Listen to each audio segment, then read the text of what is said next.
견묘지간이라는 말이 있습니다. 개와 고양이 사이라는 뜻인데요. 이 서로 좋지 못한 사이를 뜻하는 말이라고 합니다. 영어로 보니까 영어 관용구에도 있더라고요. 그래서 개와 고양이처럼 싸우다라는 문구를 제가 발견했습니다. 이게 왜 그런가 생각을 해보면요. 개와 고양이는 서로 의사소통하는 방식이 다르기 때문이라고 해요. 그래서 예를 들어 개는 꼬리를 흔드는 게 친근감의 표시인데 그 고양이한테는 꼬리를 흔드는 게 불안함, 부정적인 신호라고 하고요. 고양이는 뭔가 관심이 있으면 꼬리를 이렇게 탁 세고 이렇게 세우고 집중해서 이렇게 쳐다보는데 강아지에게는 이렇게 꼬리를 딱 세운 게 긴장한 거. 그래서 싸우자는 건가? 라는 생각이 드는 거죠. 그러니까 얘는 이렇게 친하자고 하는데 고양이는 오히려 화를 내는 모습들이 보여주는 게 개와 고양이의 사이라고 이야기를 하는 겁니다. 근데 굉장히 아이러니하기도 그 이스라엘 텔 아비브 대학이라는 데가 있습니다. 이 대학교에서 고양이와 개를 같이 키우는 가구 200가구를 상대로 조사를 했습니다. 그래서 진짜 고양이와 개가 친한가 아니면은 속담처럼 싸우는가라는 거를 한번 살펴본 거죠. 뭐 진짜 할 게 없어서 이걸 조사한다 보다. 이런 대학도 있나 보다 생각할 수 있겠지만 어쨌든 이스라엘의 한 대학이 이런 연구를 했다는 겁니다. 근데 그 결과가 어떤 거냐면 의외로 65% 정도 되는 가구에서 전혀 문제가 없었다는 거예요. 고양이랑 개가 서로를 잘 존중하면서 잘 살았다라는 이야기를 하는 거죠. 그리고 한 10% 정도의 집에서만 진짜 고양이와 개가 말처럼 싸우더라라는 이야기를 하는 겁니다. 근데 제가 한 수의사가 이런 것 관련된 영상을 올린 걸 찾아봤는데요. 그 의사가 이렇게 얘기하더라고요. 개와 고양이는 같은 공간 안에 넣어도 활동 범위가 다르기 때문이다 라고 얘기를 하더라고요. 그러니까 개는 2D라고 이야기를 합니다. 그러니까 딱 평면으로 받아서 방바닥이 내 공간이면 되는 거예요.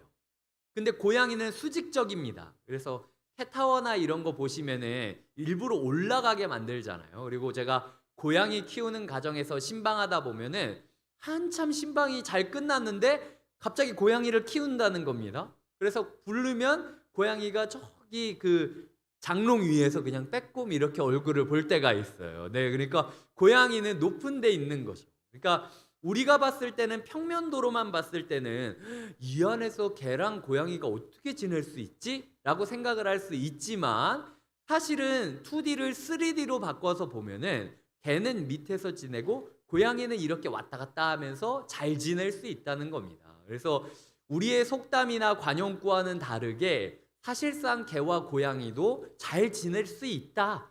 서로의 활동 범위만 존중해주고 잘 지켜준다면 이라는 이야기를 하는 거죠. 물론 주의사항은 있습니다. 예를 들어 저희 집 강아지 같은 경우도 고양이만 보면은 놀자고 막 짖으면서 달려가요. 그러니까 얘는 순수한 마음에 그게 내가 이렇게 왕왕거리면서 달려가면 좋아하겠지? 라는 천진난만한 모습으로 막 꼬리를 흔들면서 달려가는 건데 고양이 입장에서는 사냥하는 것처럼 느껴지는 거죠. 그러니까 집안에서 강아지와 고양이를 키울 때 구획을 분리시켜 놔서 이 강아지가 고양이를 향해서 짖지 않도록 잘 지켜주는 법을 익혀야 같이 살 수 있고요. 고양이를 키우시는 분들도 아시겠지만 고양이는 마음에 안 들면 집어 던집니다. 그러니까 물건을 막 화장대에 올라가 가지고 이렇게 주인 마음에 안 들면 화장품을 이렇게 하나씩 떨어뜨리면서 주인을 보잖아요. 뭐 어떻게 할래? 뭐 얼마나 뭐 더 던져도 될까? 약간 이런 식으로 간을 보잖아요, 고양이들은. 그래서 고양이가 위에서 놀이로 그냥 장난감이나 화장품을 이렇게 탁 쳤는데 그게 밑에 앉아있던 강아지한테 부딪히게 되면 사고가 일어날 수도 있는 거예요. 그러니까 고양이 입장에서도 강아지를 존중하고 상처 주지 않도록 배려하는 법을 잘 알려줘야 둘이 상생할 수 있다라는 이야기를 하고 있는 거죠. 제가 왜 하필 개와 고양이 이야기를 하면서 시작하느냐? 우리 가족 가운데서도 개과가 있고 고양이과가 있기 때문이에요. 우리 교회 가운데서도 개과가 있고 고양이과가 있기 때문입니다. 하나님께서 노아의 방주에 태우셨을 때 개만 태우셨습니까? 아니에요. 뭐 고양이도 태우셨죠. 그 당시 개는 없었지만 늑대만 있었지만 뭐 어쨌든 하나님께서는 여러 가지의 상충되는 동물들을 다 같이 생명 공동체 안으로 초청하고 있는 겁니다. 우리의 가족이 노아의 방주가 되기 위해서는, 우리의 교회가 노아의 방주가 되기 위해서는 오늘 말씀 가운데 주시는 하나님의 설계도를 따라서 지어가야 우리가 개와 고양이가 함께 공생할 수 있는 가정, 공생할 수 있는 교회를 이룰 수 있다라는 거죠. 그 비결의 첫 번째는요, 칸을 만들어야 된다라는 겁니다. 그 칸들이라는 말은요, 이 보금자리라는 뜻이었는데, 제가 두 구절을 좀 보여드릴게요. 먼저 제가 욥기 39장 27절을 읽어드리겠습니다. 독수리가 공중에 떠서 높은 곳에 보금자리를 만드는 것이 어찌 내 명령을 따름이냐. 여기 보금자리가 아까 노아의 방주 가운데 칸들이라고 말하는 그 칸이라는 단어가 그대로 쓰인 단어입니다. 그러니까 새의 보금자리를 뜻하는 거죠. 공간적으로 봤을 때 그냥 똑 떼가지고 요만큼 몇 평 요렇게만 놔두는 게 아니라 그 짐승이 방주에 탔을 때 편안함을 누릴 수 있는 어떤 마약 방석이라고 하나요? 하여튼 그런 것들을 마련해 줘라 라고 하는 이야기라는 겁니다. 자, 잠언 27장 8절을 같이 읽어 주셨으면 좋겠습니다. 잠언 27장 8절입니다. 시작. 고향을 떠나 유리하는 사람은 보금자리를 떠나 떠도는 새와 같으니라. 고향을 떠나 방주라는 낯선 곳으로 들어오게 된 사람들에게 고향의 그곳과도 같은 환경을 조성해 줘야 된다 라고 하는 게 하나님께서 노아에게 주신 미션이었다라는 겁니다. 이 유대교 랍비들은요, 도대체 노아의 방주 가운데 방이 몇 개 있었을까 라는 논쟁들을 하기도 했습니다. 그래서 어떤 랍비는 노아의 방주에 방이 330개가 있을 거다. 이게 15절에 보면은 300규빗, 50규빗, 30규빗 이런 걸 다 따져가지고 최소 공간으로 나누고 3이 완전수니까 이런 식으로 나눠서 330개가 있을 거다라고 얘기를 했고요. 어떤 랍비는 900개가 있을 거다라고 얘기하는 랍비도 있었어요. 근데 성경 안에서는 명확하게 몇 개였다라고 얘기는 안 하니까 우리 가운데 방이 몇 개 필요하냐 이렇게 따질 게 아니라 그냥 많은 생물들이 자기의 보금자리를 꾸릴 수 있는 많은 공간이 필요했다. 그리고 그 공간을 노아는 유지해주고 보존해줘야 될 사명이 있었다라는 것으로 기억해 주시면 좋을 것 같습니다. 공동체를 이룬다는 게요, 획일화시키는 거는 아닙니다. 예를 들어 습성이랑 의사소통이 비슷한 사람들이 있죠. 그러니까 가족 가운데서도 모든 사람들이 마음에 맞는 건 아니지 않습니까? 얘는 내 뱃속에서 나왔는데 도대체 누굴 닮은 거야? 약간 이런 마음이 들 정도로 나랑 의사소통이 안 되는 사람도 있고요. 그리고 그냥 눈빛만 봐도 이 사람의 마음을 착착착착 알 수 있는, 오래 알지 않았는데도 그냥 성향이 비슷한 거죠. 그러니까 같은 개과 끼린 거고 같은 고양이과 끼린 겁니다. 그러니까 그런 사람들끼리 있는 게 사실인데, 근데 중요한 거는 고양이도 개도 서로 잘 지낼 수 있는 보금자리를 마련해 주고 상대의 공간을 무너뜨리지 않아야 된다라는 거죠. 그게 노아의 방주였다라는 겁니다.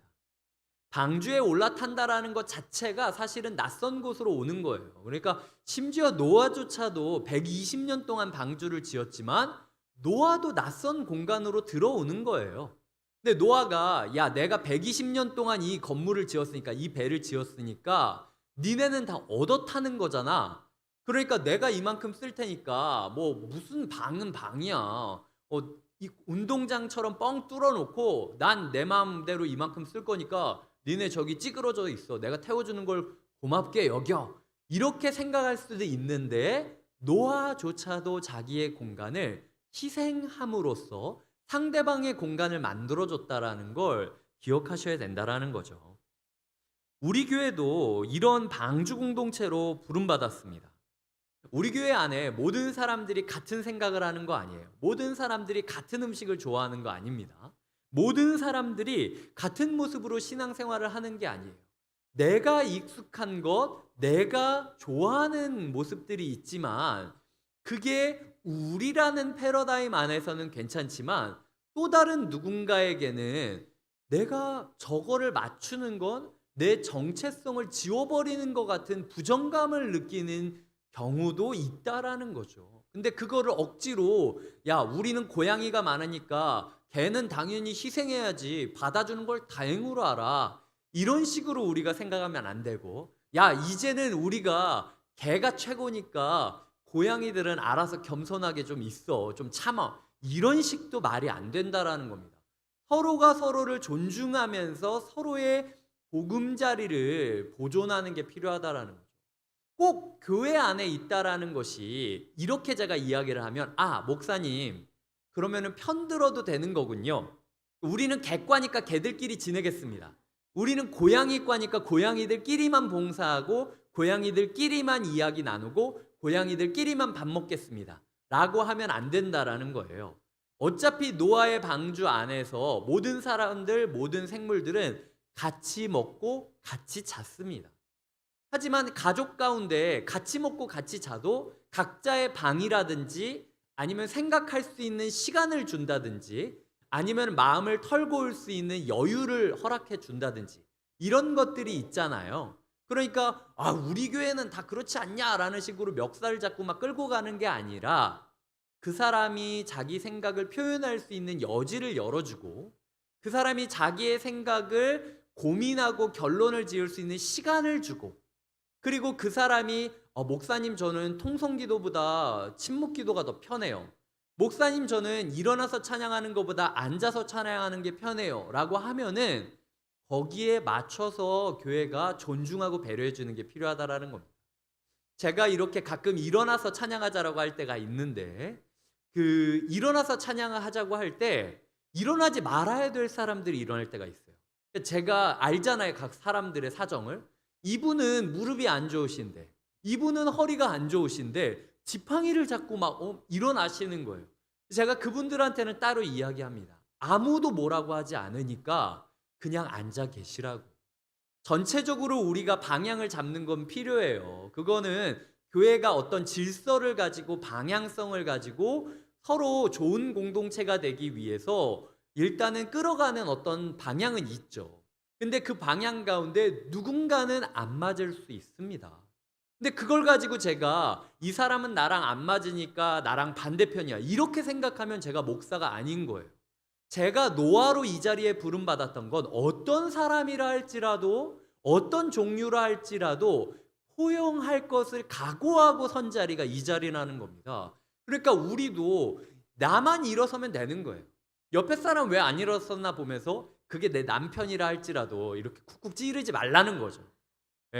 그냥 앉아있고 싶으면 앉아있게 하고 통성기도 하자라고 그래도 침묵으로 그냥 기도하면 왜 기도 안 했어? 뭐가 문제야? 마음에 안 든 거 아니야? 딴 생각한 거 아니야? 이렇게 물어보지 말고 그냥 존중해 줘도 된다라는 얘기예요. 그래서 우리 가운데 그런 서로를 배려하고 존중하는 게 필요하다라는 겁니다. 만약 우리가 그냥 에이 이거야 우리 교회는 그냥 이겁니다 이대로 그냥 갑시다 다 통일 메뉴도 통일 신앙생활의 모습도 통일 각자 말하는 것도 통일 이러면요 솔직히 더 빠르고요 더 편하고요 그리고 누가 우리 편인지 더 확실히 알 수 있습니다. 근데 그 덜 빨라도 그리고 더 힘들어도 그리고 우리 가운데 누가 내 편인지 나랑 생각을 같이 하는 사람인지 조금 모호하고 외로울지라도 그래도 우리 가운데 각자의 보금자리를 만들어주는 가정과 교회가 되어야 되지 않냐. 오늘 주님께서 우리에게 주는 말씀이라는 거죠. 두 번째로 역청을 안팎에 칠해야 됩니다. 이 역청이라는 단어 코페르는 여기서만 사용이 됐어요. 사실은 한글로 봤을 때 역청을 검색하면 이따가 나오는 이제 바벨탑 사건 때도 역청을 바르라고 하고요. 모세가 갈대 상자에 이렇게 타고 이렇게 갈 때 갈대 상자를 역청으로 발라서 이렇게 물에 뜨게 해라라고 하는데 사실상 그 단어는 히브리어로는 다른 단어예요.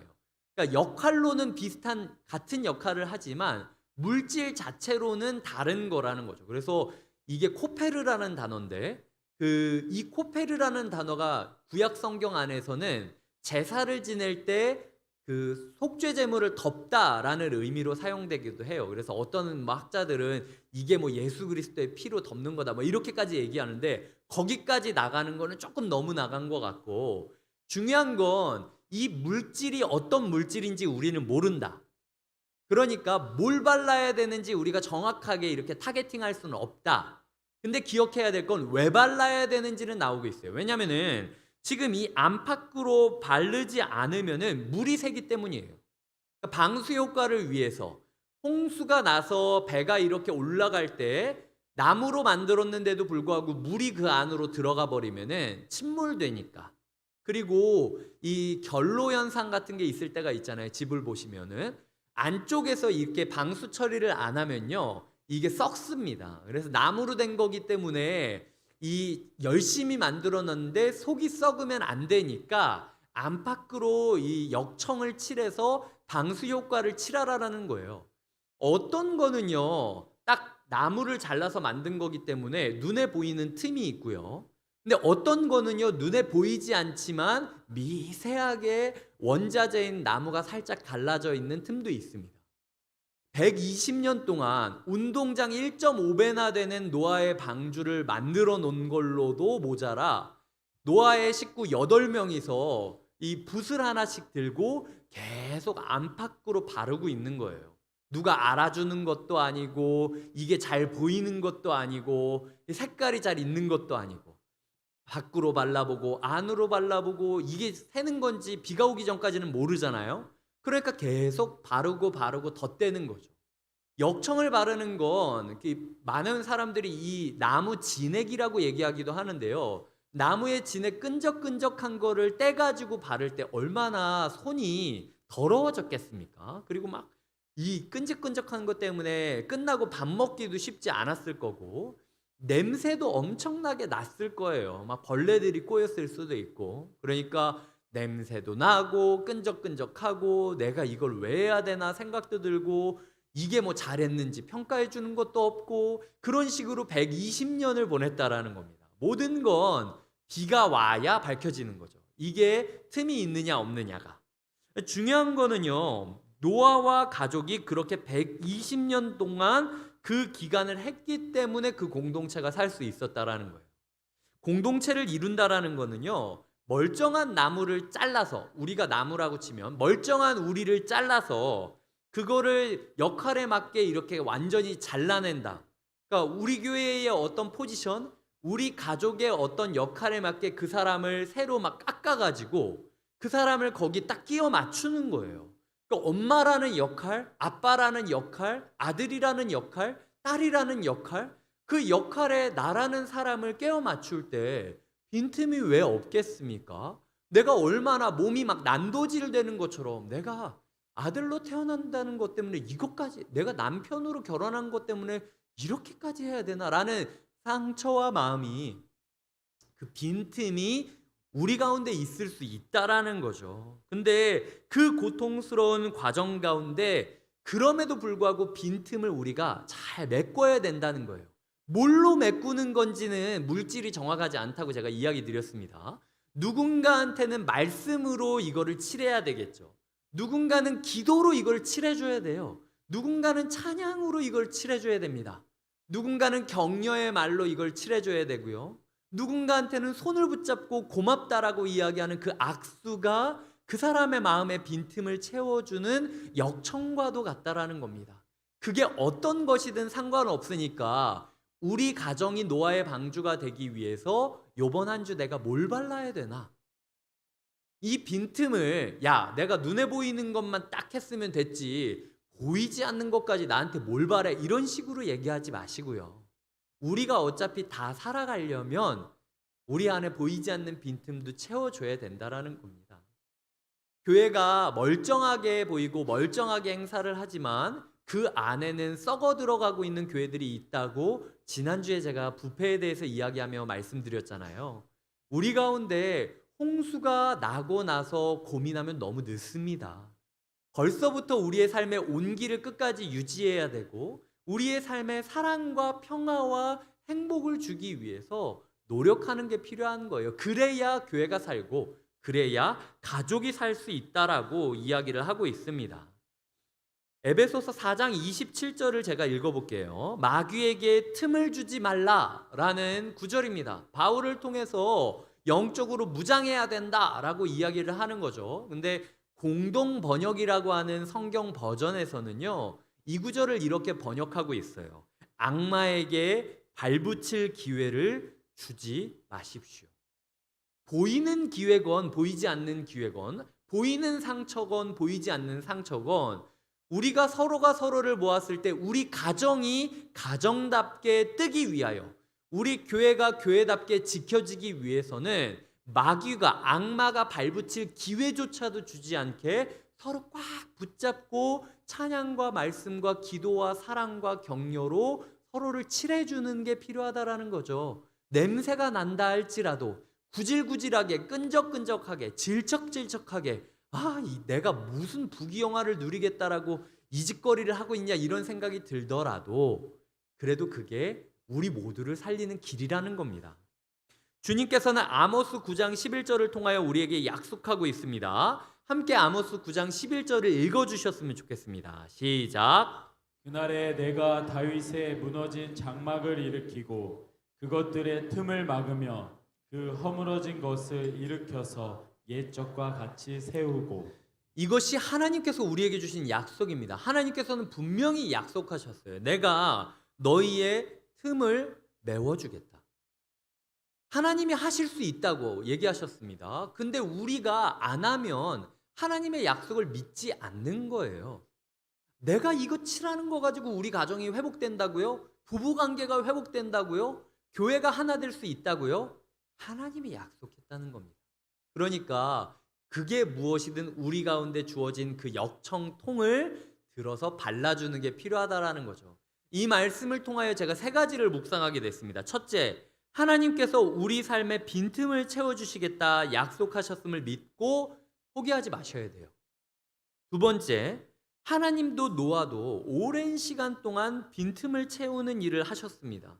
하나님이 아모스를 통하여 예언하신 이후에 예수 그리스도가 얼마나 오랜 뒤에 태어나셨습니까? 하나님도 방주를 만드는 시간이 필요했던 거예요. 그리고 노아도 120년이 필요했다는 겁니다.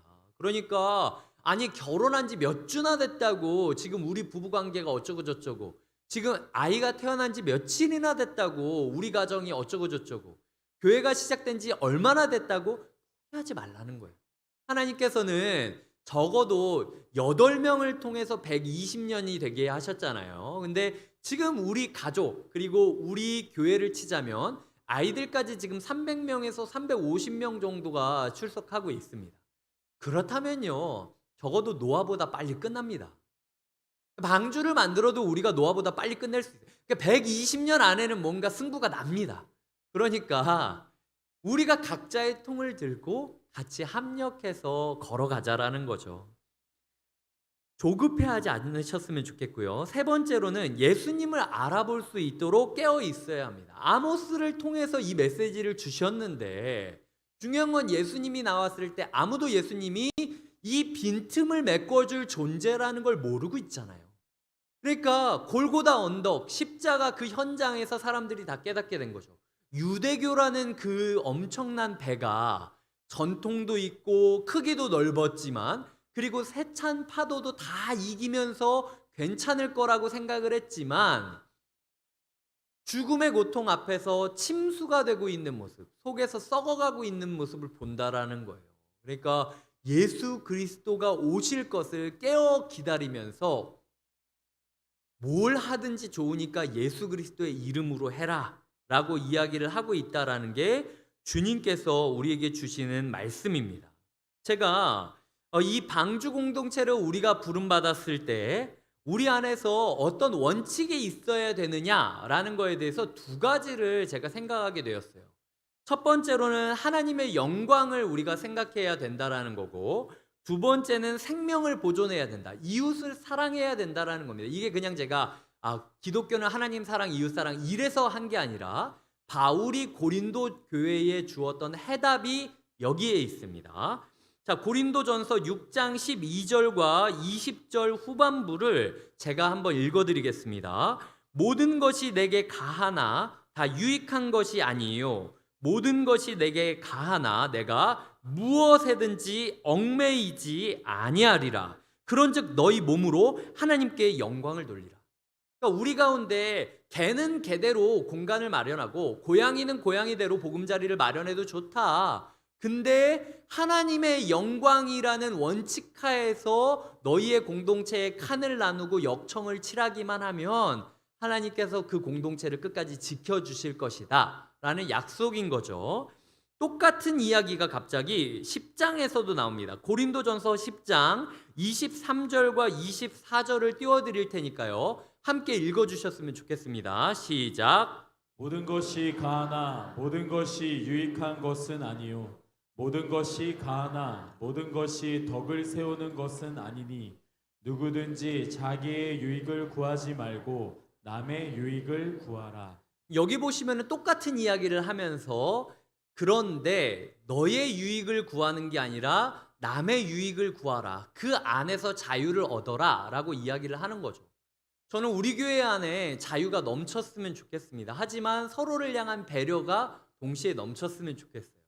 이 공간에 있으면서도 수많은 이야기가 나옵니다.